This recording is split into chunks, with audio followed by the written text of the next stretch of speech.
성경 말씀 창세기 15장 1절에서 7절입니다. 이후에 여호와의 말씀이 환상 중에 아브람에게 임하여 이르시되 아브람아 두려워하지 말라. 나는 내 방패요 너의 지극히 큰 상급이니라. 아브람이 이르되 주 여호와여 무엇을 내게 주시려 하나이까? 나는 자식이 없사오니 나의 상속자는 이 다메섹 사람 엘리에셀이니이다. 아브람이 또 이르되 주께서 내게 씨를 주지 아니하셨으니 내 집에서 길린 자가 내 상속자가 될 것이니이다. 여호와의 말씀이 그에게 임하여 이르시되 그 사람이 내 상속자가 아니라 내 몸에서 날 자가 내 상속자가 되리라 하시고 그를 이끌고 밖으로 나가 이르시되 하늘을 우러러 무뼈를 셀 수 있나 보라. 또 그에게 이르시되 내 자손이 이와 같으리라.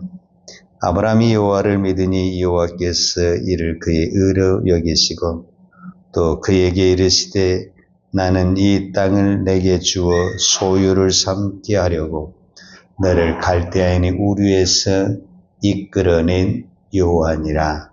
아멘. 우리가 창세기에서부터 요한계시록에까지 성경의 말씀을 보면 의외로 두려워하지 말라라는 말씀이 참 많습니다. 그것도 믿음이 연약한 사람에게 두려워하지 말라 이렇게 말을 하는 것이 아니라 정말 믿음으로 사는 사람에게 두려워하지 말라 이런 말씀이 많습니다.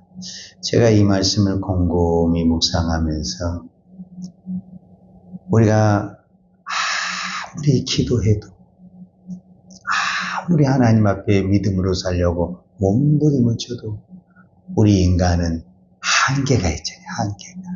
그러니까 어떤 부분에서는 기도하면서도 불안하고 기도하면서도 의심이 들고 기도하면서도 두려운 마음이 있는 것을 우리가 내 자신을 봐도 느낄 때가 얼마나 많습니까? 분명히 내가 믿음으로 기도했죠.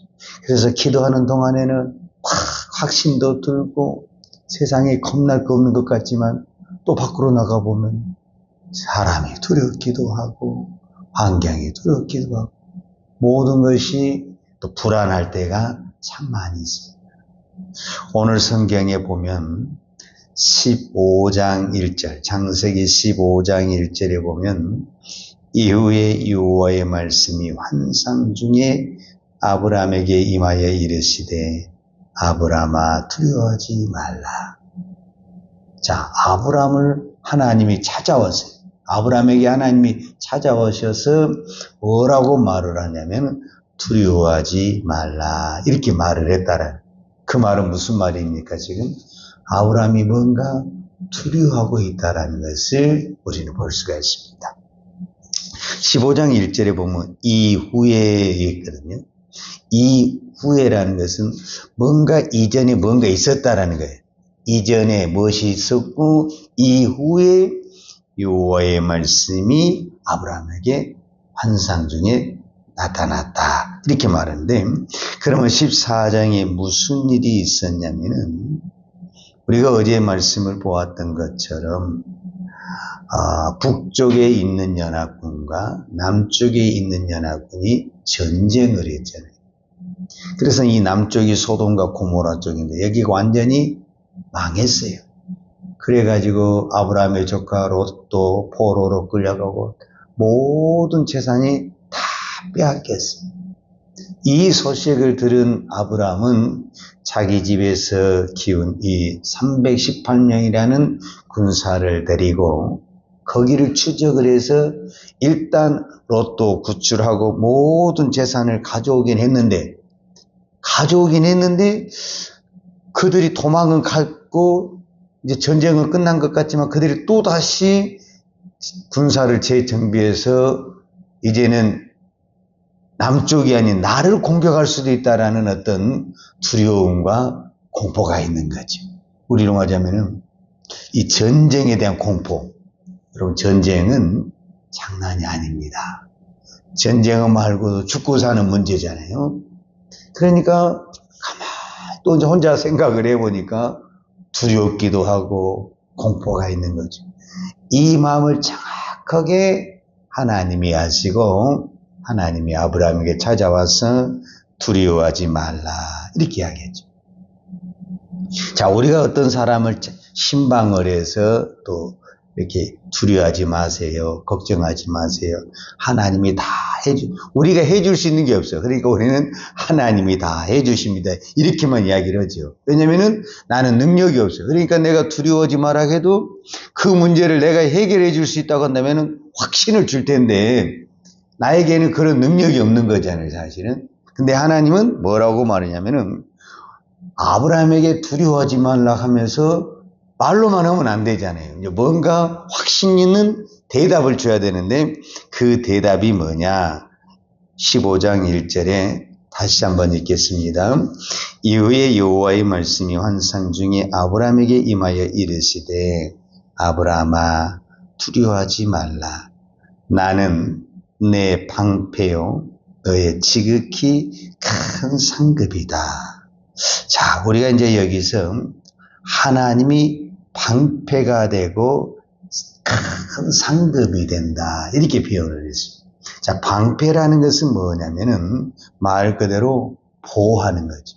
방패는 어디에 사용하냐면은 전쟁할 때 적의 칼이나 활이나 불화살이 나를 올 때 그것을 막아주고 나를 지켜주는 이 보호 장비가 방패죠.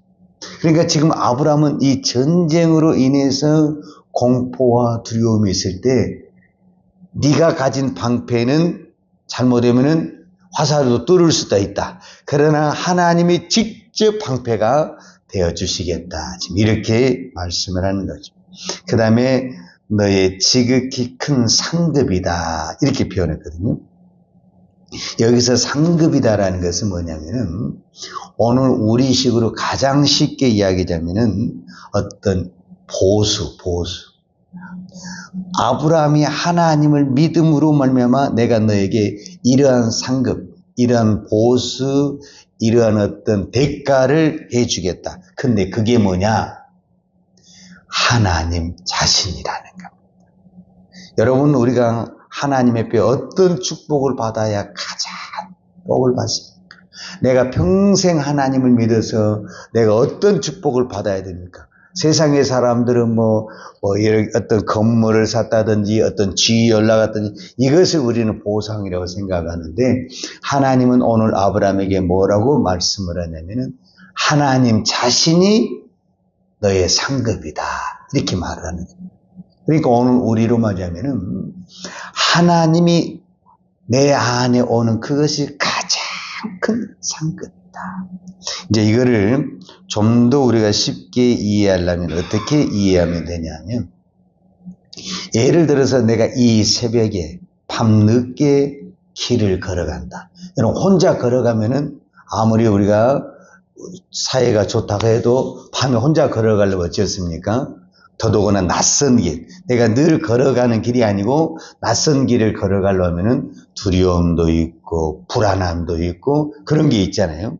근데 내가 누구와 함께 걸어간다, 만약에 그 길을. 그러면 굉장히 마음이 편안하기도 하고 안심이 되기도 하죠.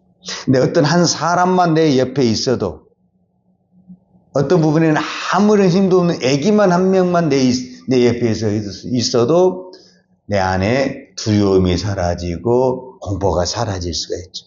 그런데 전능하신 하나님이 나와 동행을 한다면은 이것보다 더 안전하고 더 큰 어떤 보호는 없다. 우리가 이렇게 생각할 수가 있죠. 바로 이 부분을 하나님이 아브라함에게 약속하고 있는 부분이다라고 말할 수 있습니다. 왜 이 말씀이 중요하냐면 하나님이 우리의 보호자가 되신다. 하나님이 나의 상급이 된다. 여러분, 이거는 믿지 않는 사람에게는 아무런 의미가 없어요. 세상은 뭐가 보호가 됩니까? 물질이 있는다든지 권력이 있는다든지 뭐 건강이 있다든지 그게 내 재산이고 내 보호막인 거예요. 그게 나를 지켜준다고 생각을 하죠. 그런데 어느 순간에 그게 뚫리죠. 내가 정말 고통을 당하고 있는데 그렇게 믿었던 그 재산이나 건강이나 권력이 나를 지키지 못하고 나를 보호해주지 못할 때가 얼마나 많습니까? 그러니까 세상의 사람들은 그것이 나를 보호해준다니까 거기다 목숨을 걸고 있는 거잖아요, 사실은. 이거를 이제 다른 쪽에서 비유를 하자면은 이제 현대인의 전쟁은 옛날과 좀 달라요. 옛날에는 방패를 이렇게 손에 들고 싸움을 하잖아요. 그러니까 이제 방패 위로 막 넘어오죠. 그런데 요즘에는 기술이나 과학이 발달돼 가지고 이 옷을, 이 방탄복이라는 옷을 입는 거예요. 그러면 총으로 쏴도 그 방탄복 입었기 때문에 분명히 총으로 쏘면 어떻게 됩니까? 사람이 죽어야 되는 거잖아요. 안 죽어. 그러면 방탄복 입은 사람은 절대 안 죽습니까? 아니라니까요. 아무리 좋은 방탄복을 입어도 온몸을 다 감싸지는 못합니다. 그러지 않겠어요? 그러니까 결국 방탄복을 입어도 죽는 사람이 생길 수 있는 거죠. 그러니까 인간이 아무리 준비하고 최첨단의 무기를 가지고 보호를 하고 방탄복을 입고 어떤 성을 쌓는다 할지라도 그것은 뚫릴 수 있다라는 거예요. 뚫릴 수 있다. 그런데 하나님이 나의 방패가 된다 그 말은 이 세상 어떤 공격에도 보이지 않는 마귀와 악의 영들이 우리를 공격한다 할지라도 하나님의 보호하심을 뚫을 수가 없다. 바로 이 부분을 이야기한다라는 거예요. 그런데 이제 아브라함에게 늘 의문이 된 것이 하나가 있는데 그게 뭐냐면은 하나님이 나의 방패가 되고 나의 상급이 되면은 이제 시편에서 말하는 것처럼 우리는 보통 무엇을 상급으로 표현을 했냐면은 자녀를 여호와께서 내게 준 자식은 나의 기업이요 대 상급이라 이렇게 말을 하잖아요. 그런데 하나님이 나의 상급이라는데 아브라함 입장에서는 자녀가 없는 거예요. 자녀가. 이제 이것이 늘 아브라함에게 어떤 부분에서는 근심거리였고 불안한 소지가 됐다고 볼 수 있죠. 자, 이 부분에 대해서 이제 하나님이 또 다른 말씀을 하는데 15장 5절에 보면 그를 이끌고 그랬거든요. 이제 아브라함을 어떤 공간에서 이끌고 밖으로 나온 거예요. 밖으로 나가서 이르시되 하늘을 우러러 무뼈를 셀 수 있나 보라. 또 그에게 이르시되 내 자손이 이와 같으니라. 지금 아브라함에게는 자녀가 한 명도 없거든요. 근데 하나님이 밖으로 끄집어내서 밤에 있는 수많은 별들을 보여준 거예요. 그리고 뭐라고 말하냐면 네 자손이 이와 같을 것이다. 여러분 이게 믿어집니까? 근데 아브라함이 뭐라고 말하냐면은 15장 6절에 아브라함이 여호와를 믿으니 여호와께서 이를 그의 의로 여기시고 그랬어요. 저는 이 말씀이 말 그대로 은혜의 말씀이라는 게 왜 이게 은혜의 말씀이냐면요. 별을 보고 지금 아브라함에게는 자녀가 한 명도 없어요. 그런데 하나님은 밤중에 있는 그 별을 보고 그 수많은 별을 보고 아브라함에게 뭐라고 말씀을 하냐면은 너의 자손이 이렇게 셀 수 없이 많을 것이다.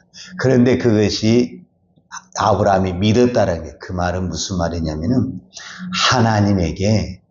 하나님이 아브라함에게 믿어지는 복을 주었다라는 겁니다.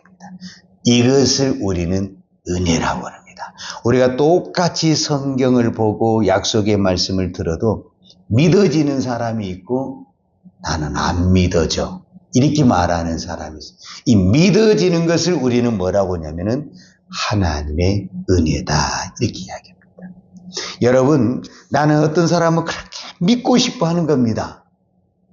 믿어져야만이 행함이 나오고 순종이 나오고 헌신이 나오거든요. 근데 믿고 싶은데 안 믿어지는 걸 어떻게 하겠습니까? 그러니까 믿어지게 하는 것이 무엇이다? 하나님의 은혜다라는 거예요. 자, 이 부분을 사도 바울은 로마서에서 어떻게 표현했냐 하면 로마서 4장 19절에 보면 그가 100세나 되어, 이건 아브라함을 이야기하는 거예요. 그가 100세나 되어 자기 몸에 죽은 것 같음과 사라의 태가에 죽은 것 같음을 알고도 믿음이 약하여지지 아니하고, 믿음이 없어 하나님의 약속을 의심치 않고 믿음에 견고하여져서 하나님께 영광을 돌리며 약속하신 그것을 또한 능히 이루실 줄을 확신하였습니다. 자, 사도 바울이 여기서 강조한 것이 뭐냐면 아브라함은 나이가 100세가 되어도 무엇을 했다는 거예요? 믿음이 흔들리지 않았고 믿음이 떨어지지 않았고 믿음이 더 확신해지고 강해졌다. 왜 제가 이 말씀을 한 줄 아십니까? 우리도 나이를 먹어보면 믿음이 더 강해지기보다는 육체가 아프고 육체가 연약하다 보면 어땠습니까? 나도 모르게 믿음이 약해진다라는 거예요. 그러니까 아브라함 입장에서는 100세가 돼가지고 내가 이제 내 신체적으로 아기가 나올 수 없다라는 이 환경, 자기 아내 살해도 아기를 낳을 수 없다는 이 환경을 다 알고 있음에도 불구하고 무엇이 믿음이 떨어지지 아니했다. 이거는 하나님이 저는 아브라함의 믿음을 붙들어 주었다. 저는 이렇게 말한 거죠. 이것이 아브라함에게 주신 믿음의 복입니다. 오늘 이 새벽에 우리가 함께 기도하고 또 기도해야 될 제목은 하나님, 오늘 우리에게 믿음의 복을 주시옵소서. 그래서 내가 어떤 환경 속에서도 하나님의 말씀이 믿어지면 두려움과 근심이 사라지게 되어 있습니다. 근데 하나님의 말씀이 안 믿어지면은 순간적으로 두려움이 찾아오고 공포가 찾아오고 앞이 캄캄해지는 것입니다. 그런데 내 안에 믿음이 확신하게 되면 내 앞에 그렇게 산더미 같은 문제가 있어도 걱정이 없고 할렐루야 찬송이 나올 수가 있다는 것입니다. 오늘 이 믿음의 은혜, 이 믿음의 축복이 있기를 기도하십시다. 기도하겠습니다. 하나님 아버지 감사합니다. 오늘 또 우리가 이 새벽에 기도할 수 있는 것 하나님의 은혜입니다. 내가 기도하고 싶어도 하나님이 우리의 발걸음을 또 기도의 문을 열어주지 않으면 기도할 수가 없습니다. 하나님께서 오늘 또 우리에게 기도의 자리에 부르셨사오니 기도의 은혜를 주시고 기도의 문을 열어주셔서 내가 기도하는 것이 아니라 하나님의 은혜가 기도를 이끌게 하여 주시옵소서. 오늘도 우리가 하나님의 말씀을 믿는다고 고백했는데 이것이 내 입술의 고백이 아닌 성령께서 내 믿음의 고백이 되게 하시고 내 신앙의 고백이 되게 하여 주시옵소서. 그래서 오늘 또 어떤 일이 벌어지고 어떤 환경이 돼도 오직 나를 보호하시는 하나님, 나에게 상급을 주시는 하나님, 그 하나님을 믿고 믿음으로 승리하게 하여 주시옵소서. 예수님의 이름으로 기도하였습니다. 아멘. 여호와는 내게 복을 주시고 너를 지키시기를 원하며 여호와는 얼굴로 내게 비추사 은혜 베푸시기를 원하며 여호와는 얼굴을 내게로 향하여 드사 평강 주시기를 원하노라. 이제는 우리 주 예수 그리스도의 은혜와 아버지 하나님의 그 크신 사랑과 성령님의 풍성한 은혜가 오늘도 오직 하나님만 믿고 하나님의 보호하심과 하나님의 상급을 바라보며 믿음으로 살기를 원하는 사랑하는 주의 종들 머리머리 이해와 이 나라의 민족과 한국 교회 위에 온 열방의 이 생명의 복음을 증가하는 선교사님들 위에와 사랑하는 주의 자녀들 머리 위에 이제로부터 영원토록 함께 있을지어다. 아멘.